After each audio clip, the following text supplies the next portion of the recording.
caution there. In the district, a portion of 12th Street is closed for water service repairs between G Street and H Street in Northwest. Also, there is a work zone to watch out for in the 3rd Street Tunnel southbound after New York Avenue, taking up the right lane, causing brief delays. Watch out for some slow-going traffic on the BW Parkway through Riverdale, heading in towards Greenbelt northbound. And also, you will find slow traffic right now in DC 295 northbound between the 11th Street Bridge and East Capitol Street. Southbound is slow between Burroughs Avenue and East Capitol Street. And watch out for construction on the GW Parkway northbound between Mount Road and 123 in the left lane.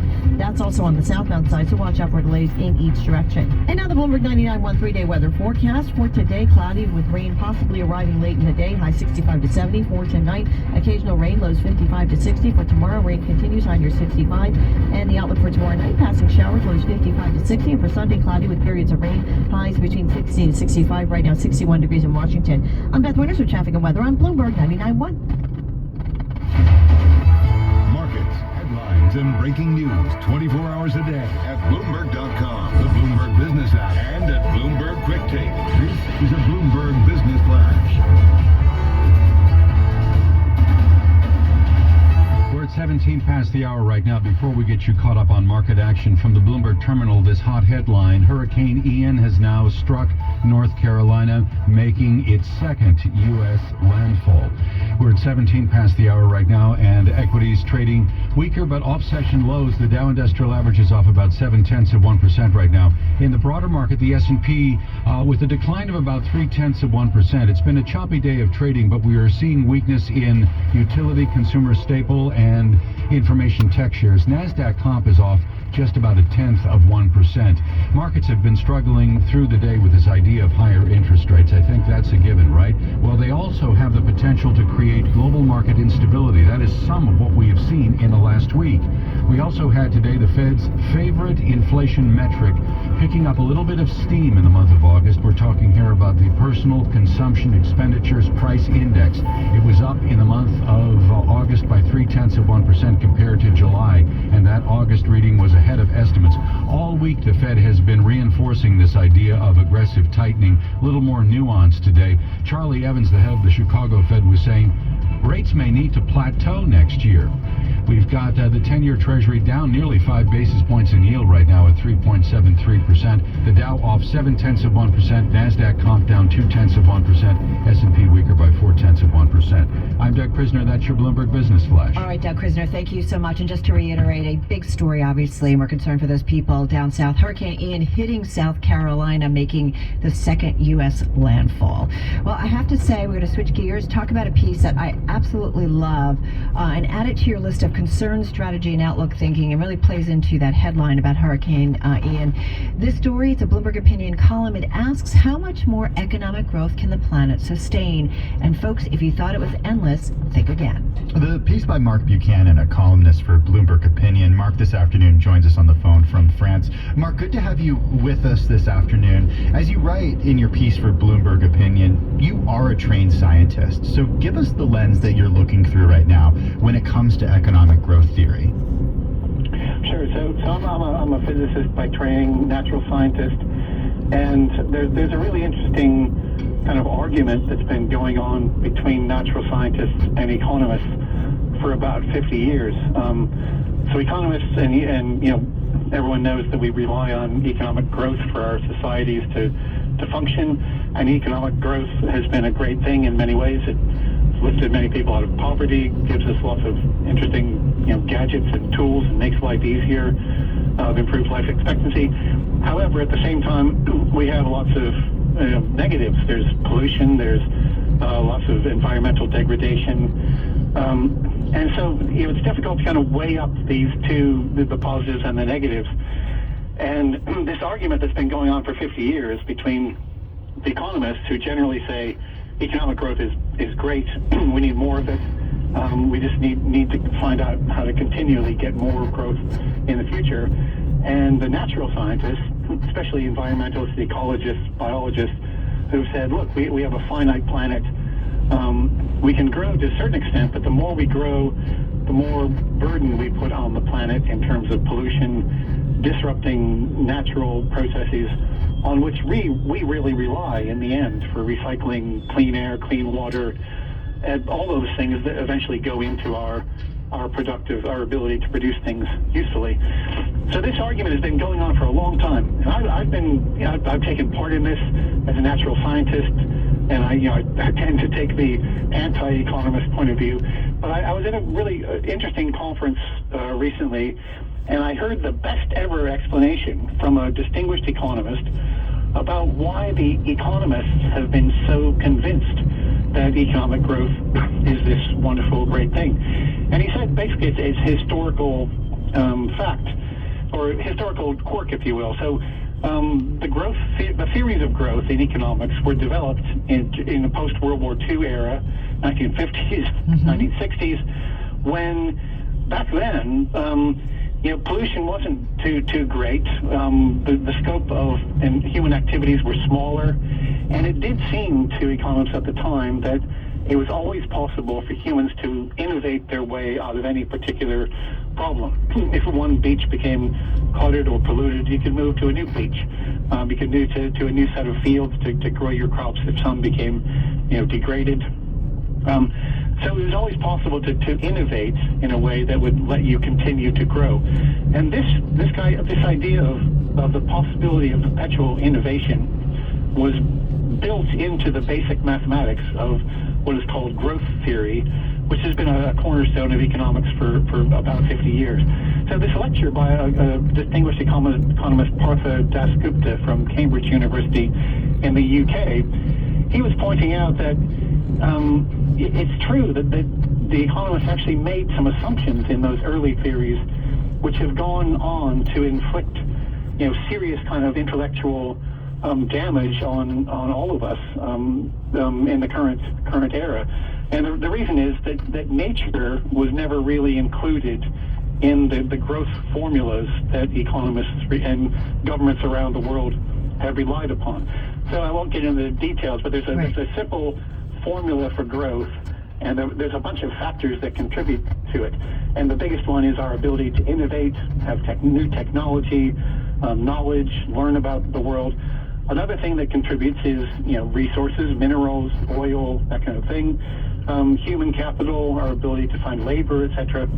The one thing that was never really included in the growth theories were the way that nature does lots of processes that we don't even think about, such as providing clean air, clean water, and recycling all the things, taking away the lots of detritus that we produce in our productive processes.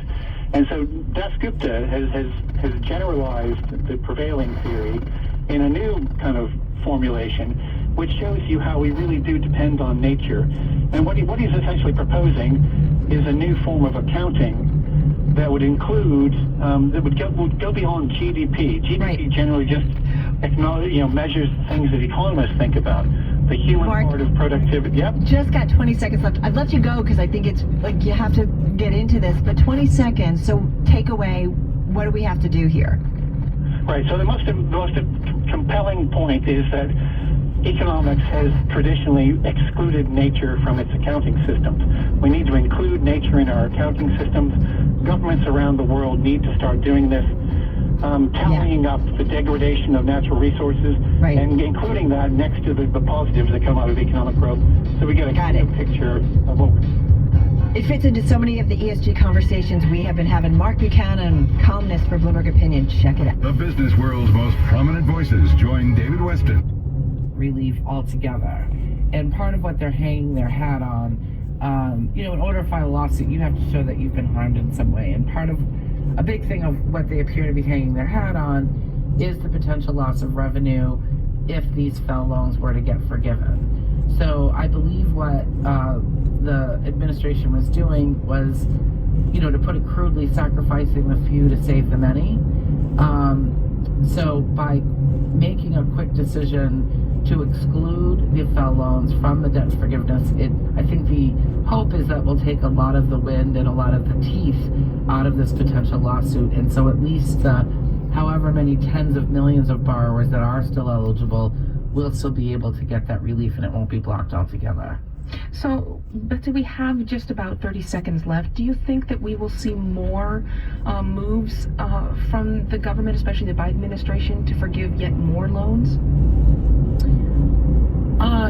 I think that their big goals have been stated.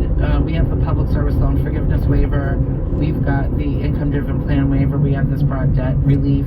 They've done a lot of work with disability discharge and for students that have been defrauded by their schools. Yeah. I'm not hearing a lot of chatter about a lot of other new initiatives that haven't been brought forward yet. Betsy Miotte is the president of the Institute of Student Loan Advisors. Thank you so much, Betsy. Thank you. In Florida, nearly 2 million homes and businesses are without power after Hurricane Ian. That storm left Florida's power grid in shambles, even after the state's biggest utility spent billions of dollars lately to strengthen it. Officials say parts of the grid will have to be completely rebuilt. To discuss all this, let's bring in Mike Regan, senior editor for Bloomberg News. Mike, welcome back. Oh, thanks, Scott. Thanks for having me. So no power immediately means no air conditioning, no refrigeration. It's in the 80s in much of Florida. Also, gas stations need power for their pumps. But as this goes on day after day, what is the daily life impact of all this?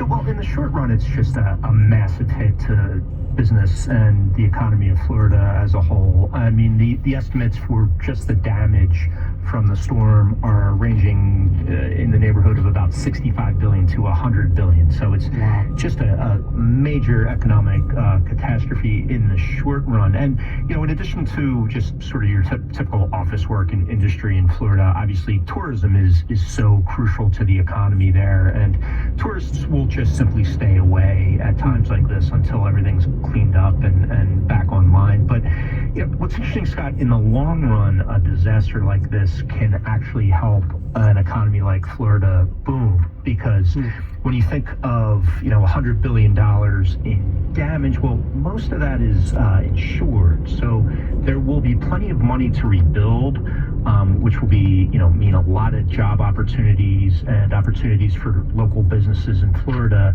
to rebuild everything that needs to be rebuilt and clean up everything that needs to be cleaned up. The problem this time, which complicates matters a little bit, is all those supply chains that you hear about, building materials and lumber, are still not completely back to normal. So it's not a typical recovery, but it's obviously the best they'll be able to do given the circumstances. And as far as electricity and the power grid, would you anticipate there will be money for that? We know that in parts of the country, this infrastructure is really old. Some pieces of the grid are more than 100 years old.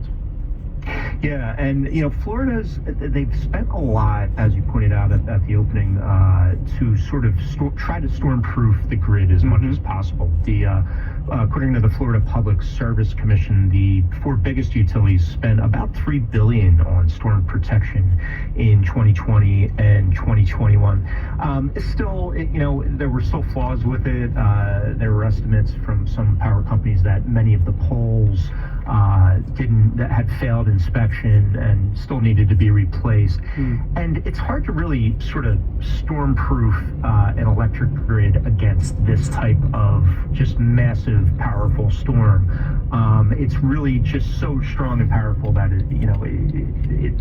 given the state of the technology and the industry in the U.S. today, it's almost impossible to really make it completely invulnerable to this type of massive storm. Yeah. Finally, Mike, we know a large industry in Florida is, of course, citrus. The state supplies nearly all the orange juice in the country. How badly is it affected, and how long might this last? It's been pretty, unfortunately, Scott, the orange industry in Florida was already having some pretty big problems because of a disease called citrus greening, which basically damages the oranges and eventually kills the trees. So inventories of Florida orange juice were already very low compared to previous years. That orange juice prices have soared as a result, up about 36% this year. And once those trees are damaged, it's really hard to sort of fix that problem. You have to basically grow new trees to replace them. So, it's going to take time. Basically, is the main resource that will be needed to allow Florida's orange crop to get back to where it was. Yeah, well, problem upon problem in that crucial industry. Mike Regan is senior editor for Bloomberg News. Mike, thank you as always. Thanks, sir. You're listening to Here and Now.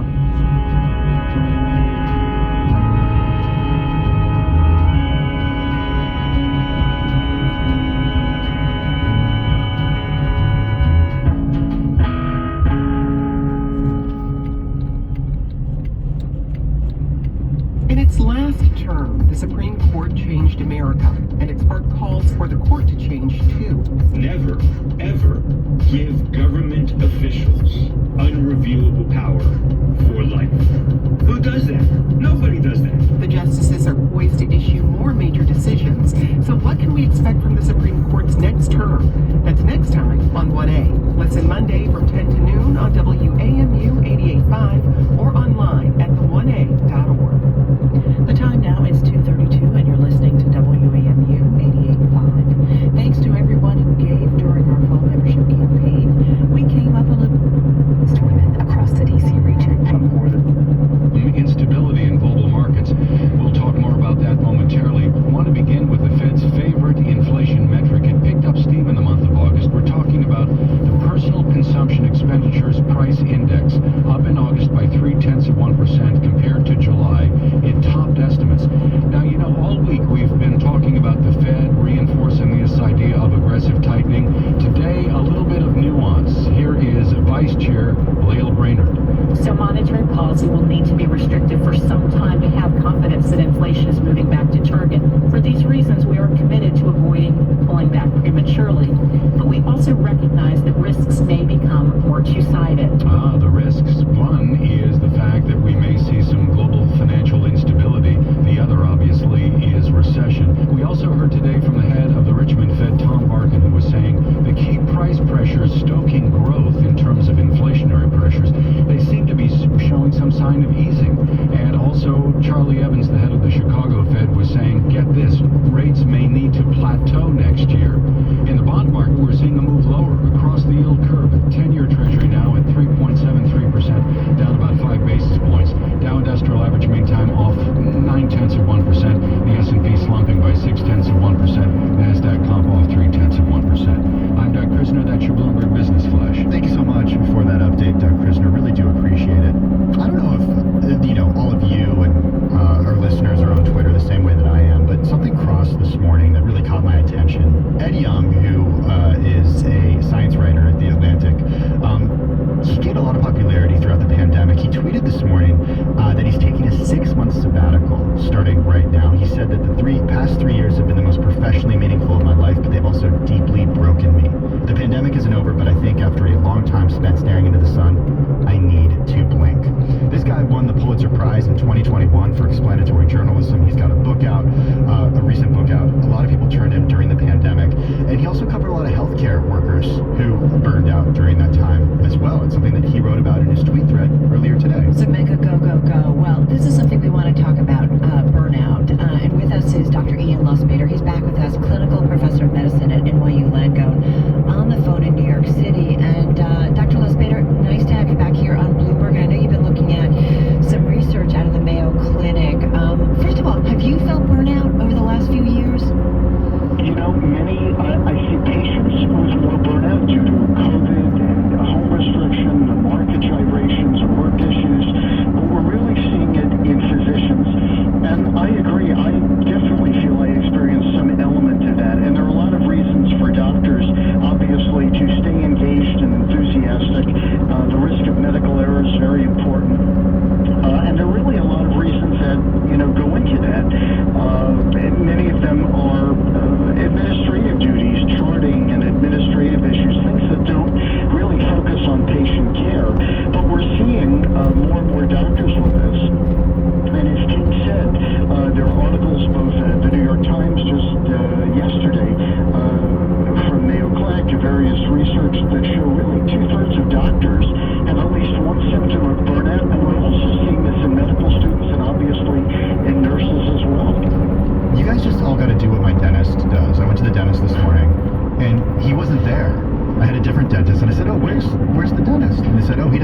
arthritis. He plays golf. That sounds pretty. You're exactly. A balance is important. I'm not wrong here. I'm kind of joking, but I'm not really joking. Part of the issue is, can you do that? Does your employer or does your practice allow you to do that? And that's not always the case.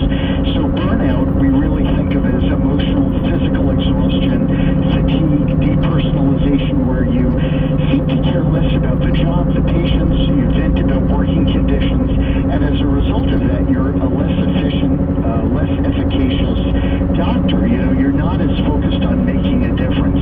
And as a result, there are concerns about safety, you know, testing and so forth. And a lot of doctors, unfortunately, spend much of their time getting approval for testing. You know, you feel the patient needs a CAT scan, you have to speak to the insurance company and get approval for that. So there are many obstacles besides dealing with COVID in the emergency room. You know, that intensity of very sick patients.